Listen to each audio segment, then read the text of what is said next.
Ukraine को train से भेजे जा रहे हैं लेपर्ड टैंक। स्पेन से लेपर्ड टैंक्स यूक्रेन भेजने का एक बिल्कुल नया वीडियो TV9 भारतवर्ष आपको दिखाने जा रहा है। यूक्रेन को लेपर्ड टैंक देने पर हाल ही में सहमति बनी है। पहले जर्मनी ने इसे लेकर आनाकानी की, लेकिन बाद में यह माना गया कि अमेरिका के दबाव में जर्मनी ने इसको लेकर रजामंदी दी। और अब देखिए कैसे भारी संख्या में लेपर्ड टैंक्स यूक्रेन के लिए रवाना किए जा रहे हैं।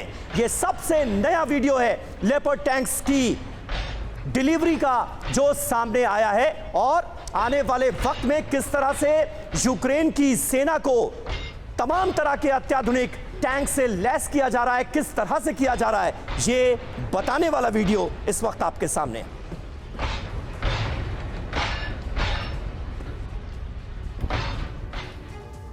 तो तस्वीरें आपने देखी लेपर्ड टैंक की जो कि सप्लाई की जा रही है यूक्रेन को। और इधर देखिए खबर आ रही है वैगनर ग्रुप पर कड़े प्रतिबंध चाहता है फ्रांस। EU से वैगनर ग्रुप पर कड़े प्रतिबंध की मांग की गई। प्रतिबंधों के 10वें पैकेज में बड़े एक्शन की मांग की गई है। वैगनर ग्रुप जो कि इस वक्त रूस यूक्रेन बैटल ग्राउंड पे काफी बड़ी भूमिका निभा रहे हैं, बड़ा चैलेंज सामने रख रहे हैं, अब उन पर सैंक्शन की मांग की जा रही है, उन पर प्रतिबंध लगाने की मांग की जा रही है।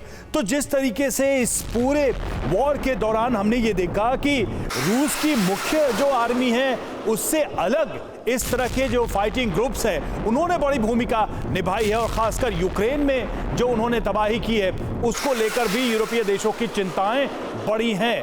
तो ये एक अलग मांग नजर आ रही है जो कि फ्रांस की तरफ से की जा रही है वैगनर ग्रुप को लेकर। जो नई सैंक्शंस की पूरी सीरीज आएगी जिसकी उम्मीद की जा रही है उसमें इसको शामिल करने की। अब आपको जानना चाहिए कि रूस यूक्रेन और नाटो की इस जंग में बार बार वैगनर ग्रुप का नाम क्यों आ रहा है, क्या है ये वैगनर ग्रुप, जरा इसको भी हम समझाते हैं आपको। रूस की प्राइवेट आर्मी है वैगनर ग्रुप, जिसका जिक्र बार बार आता है, जिसका नाम बार बार इस युद्ध में बीच बीच में आता है। और ग्रुप में कौन लोग होते हैं, किस तरह के वॉरियर्स होते हैं, तो ग्रुप में भाड़े के सैनिक होते हैं, एक तरीके से पेड वॉरियर्स होते हैं जो कि लड़ते हैं, जो उनको पे कर रहा होता है। भाड़े पर युद्ध में हिस्सा लेता है ये वैगनर ग्रुप, और जो इस वक्त मौजूद है खासकर बाखमुट में भी हम बार बार उसका जिक्र सुन रहे हैं। यूक्रेन जंग में रूस के वो साथ है, इस बार वो इस वक्त वो यूक्रेन के बैटल ग्राउंड में रूस के बिहाफ पे जंग में लड़ रहा है। सोलेडर कीव की जंग में भी वैगनर ग्रुप शामिल रहा है, उसके लड़ाके वहां पर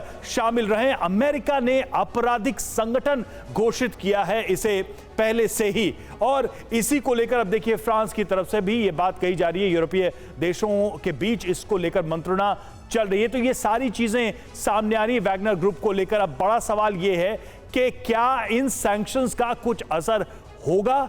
रविंद्र सचदेव सर, सैंक्शंस तो मतलब जब से वॉर शुरू हम सुन ही रहे हैं कि सैंक्शन सैंक्शन सैंक्शन, और कहीं कोई इंपैक्ट नहीं, युद्ध बढ़ता जा रहा है, रूस रुक नहीं रहा है, उसके लड़ाके चाहे वो भाड़े के ही क्यों ना हो वो ग्राउंड पर मौजूद हैं और यूक्रेन पर कहर बरपा रहे हैं। 2 पॉइंट्स, एक वैगनर ग्रुप और सैंक्शंस। देखिए जैसे कहते हैं जिसकी लाठी उसकी भैंस, जिसके हाथ में प्रोपेगेंडा मेगाफोन उसी की कहानी। वैगनर ग्रुप एक प्राइवेट आर्मी है, कंपनी है।